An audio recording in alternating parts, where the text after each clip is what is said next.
Hər kəsə salam, YouTube kanalıma və növbəti vloquma xoş gəlmisiniz qızlar. Uzun müddət idi vloq paylaşmırdım. Ümumiyyətlə bu aralar YouTube'u buraxmağı fikirləşirəm. Çünki heç cürə imkan edə bilmirəm. YouTube'a artıq həm marağım, həvəsim azalıb, həm də ki, vaxtım yoxdur, doğrudan yoxdur. Yəni nə bilim, hələ ki arada belə videolar atacağam, amma açığı deyim, videoları silib ümumiyyətlə kanalı bağlamağı düşünürəm. Deməli qızlar, bu görüntülər kitab sərgisindəndir. Oktyabrın 1-dən 7-sinə qədər Azərbaycanda, Bakıda yəni 11-ci beynəlxalq kitab sərgisi təşkil olunmuşdu Baku Expo mərkəzində. O da bizim evimizə yaxın bir ərazidə yerləşir. Həftə içi gəlmə imkanımız olmadığı üçün məcbur həftə sonu bazar günü getmişdik. Oktyabrın 5-i getmişdik. Müəllimlər günündə. Uşaqları da götürdüm, getdik. Düzdür, yəni bura ümumiyyətlə həm həftə içi gələsən, həm də ümumiyyətlə tək gələsən, uşaqsız gələsən. Yəni burada hər şeyin dadını çıxartmaq üçün, hər şeyin fərqinə varmaq üçün tək gəzmək mən düşünürəm ki, daha məsləhətli olardı. Amma yəni mənim əsas marağım o idi ki, uşaqlar gəlsinlər. Belə yerlərə, yəni reaksiyaları mənim üçün önəmli idi. Onu deyim ki, uşaqlar heç sıxılmadan gəzdilər. Çünki uşaqlar üçün hər bir şərait yaradılmışdı. Həm əyləncə yerləri var idi, amma əyləncə yerləri də indi irəliləyən kadrlarda görəcəksiniz. Yəni öyrənərək əylənmə belə tipdə bir şeylər düzəltmişdilər uşaqlara. Deməli, bütün səfirliklər oradaydı. Fəxri qonaq da Qətər ölkəsi idi. Burada Qətərin pavilyonudur. Uşaqlara belə stikerlər falan, belə şeylər payladılar. Həm qız üçün, həm oğlan üçün.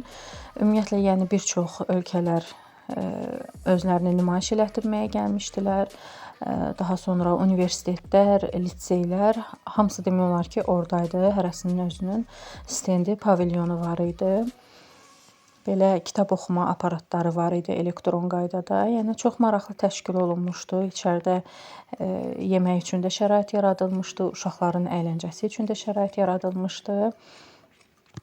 Sevərək, bəyənərək yəni ziyarətimizi etdik. Uzun müddətdə qaldıq demək olar qızlar. 4 saata yaxın burada vaxt keçirtdik, gəzdik. Çünki çox böyük idi. Yəni gəz-gəz qurtarmırdı, belə deyim. Burada bizim öz universitetimizin pavilyonu idi. Yəni kitabxana fondumuzda olan kitablar burada sərgilənirdi. Burada məsəl üçün Milli Aviasiya Akademiyasının pavilyonu idi. Bütün nəşriyyatlar oradaydı. Yəni ağlınıza gələ biləcək bütün kitab mağazaları, kitab nəşriyyatları hamısı oradaydı. Öz tanıtımlarını edirdilər. Burada da Mehrin istədi üzünə rəsm çəkdirsin. Hazırda onu gözləyirik. Daha sonra burada Zəngəzur mahalının tanıtım yeri idi. Oradan gələn otlar var idi, dekorasiya kimi qoymuşdular. Kitablar falan, belə şeylər. Burada uşaqlar üçün hazırlanmış bir yer idi. Dəqiq bilmirəm, hansısa liseyin uşaqlarının hazırladığı əl işlər sərgilənirdi. Burada da uşaqlar üçün oyun yerləri var idi.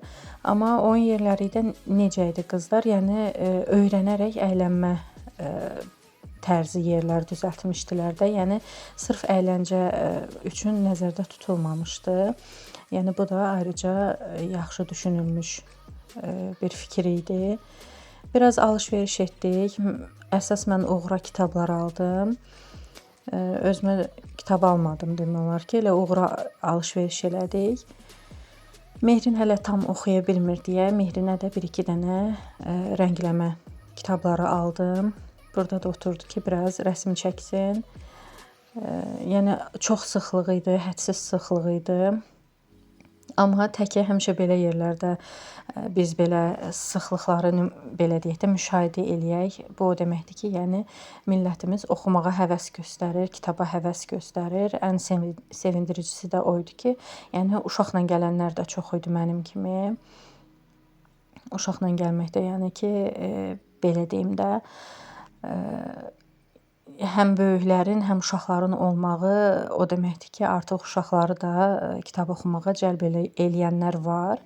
Mən açıq deyim, hələ ki Uğurun tam belə bədii ədəbiyyata olan marağını elə də qənaətbəxş hiss eləmirəm, amma inşallah ki, tədricən bu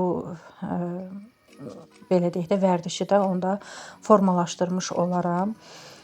İnşallah Mehrin də lap oxumağa başlasın. 1-2 üsulla özüm düşünürəm ki, uşaqlara tam olaraq kitab oxumağı aşılayacağam. Uğur oxuyur, ara sıra oxuyur. Açığı deyim, elə də çox, yəni məni qane etmir. Amma oxuyur. Məsəl üçün Gulliverin Səyahəti kitabını aldı, çox maraq göstərirdi. Onu oxumağa başlayıbdı. Sonra Bəhram Bağırzadənin kitabları satılırdı. Orada da futbola aid kitab var idi. Onu artıq oxuyub bitirib. Yəni ki, mən istəyirəm ki, əslində özündən formalaşsın bu vərdiş onda. İnşallah ki, tam istədiyim səviyyəyə də gəlib çatar. Belə qızlar, burada bir xeyli vaxt keçirdik. Demək olar ki, bazar gününü belə deyim də ötüşdürdük, yola verdik. Mən bu aralar işdə o qədər işləyirəm ki, inşallah ki, komissiyamız var. Yəni yoxlamadan keçməliyik.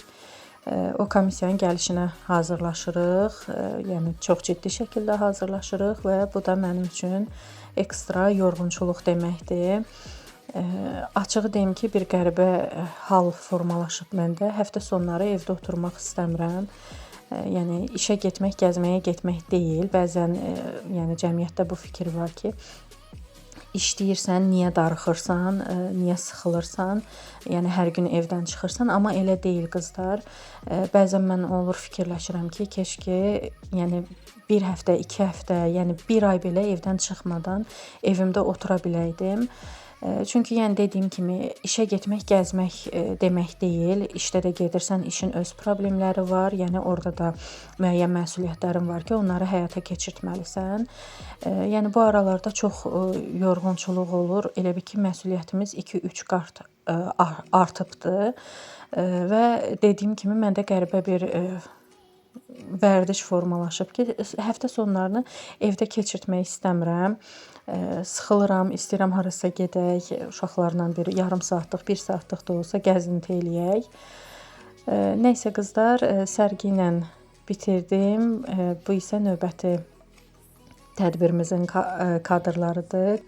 Qaynım oğlu Rüzgarın ad gününə yığışmışıq qızlar.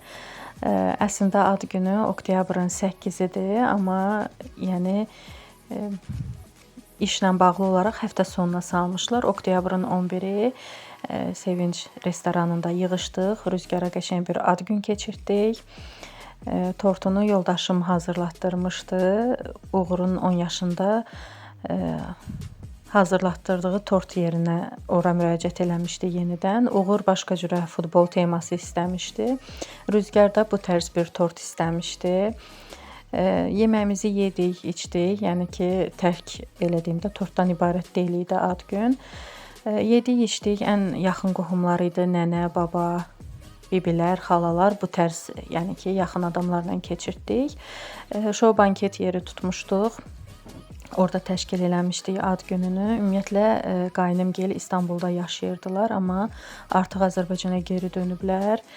Rüzgarın da həmişə ad günü belə deyək də qəribçilikdə olub. Həmişə arzusuymuş ki, ad gününü çox adamlarla keçirtsin, yəni qohum-əqrəbənin əhatəsində olsun və ona çoxlu hədiyyələr gəlsin. Biz də hamımız hədiyyə almışdıq. Ayrıca hədiyyələri də tapşırmışdı ki, pükün gətirin ki, mən onları açanda şaşırım. Biraz hələ dilində türk dillilik var. Orada çünki bağçaya falan gedib. Biz də hədiyyələrini aldıq, hamısını tək-tək bağladıq və uşaqlar bir-bir təqdim elədilər. Qızlar, Rüzgarın adını mən qoymuşam. Yəni onun adının hekayəsi çox qəribədir.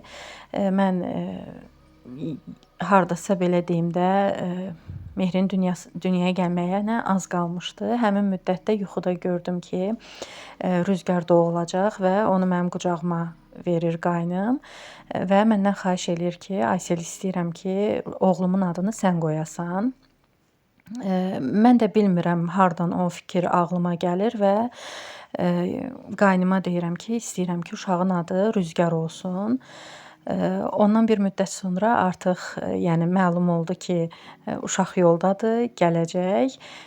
Elə mən əmin idim, bilirdim ki, oğlan olacaq və adı da elə Rüzgar olacaq. Onu deyim ki, yuxuda da necə görmüşdümsə o uşağı, yəni elə o cür də gördüm. Doğulan kimi ilk şəklini mənə göndərmişdilər ki, bax gör bu uşaq yuxuda gördüyün uşaqdırmı? Yəni bilmirəm nə hikmət idi, nə məsələ idi. Mən belə bir yuxu gördüm və durdum səhər yuxumu baldızıma və qaynanama danışdım ki, bəs belə bir yuxu gördüm. Hiss elədim ki, mən danışdıqca onlar yəni biraz belə halları dəyişir də, yəni çox belə qəribə qarşılayırdılar. Çünki hadisədən xəbərsiz idim. Daha sonra onlar mənə dedilər ki, o vaxt rəhmətlik qaynatam qaynımın adını Rüzgar qoymaq istəyirmiş. Yəni çox qəribədir ki, o yuxu gəlib mənə agah olmuşdu və bu minvalla da qaynımın oğlunun adı Rüzgar oldu. Bu isə kiçik oğludur, Fatihdir. Ona da hədiyyə almışdım ki, Rüzgara alınanları görəndə pis olmasın. Belə bir piano almışdım. 2 qardaşdılar. Qaynımın 2 oğlu var. Allah ikisini də saxlasın. Rüzgarı buradan bir daha təbrik eləyirəm. Allah həmişə atalarına, analarına xoş günlərini göstərsin.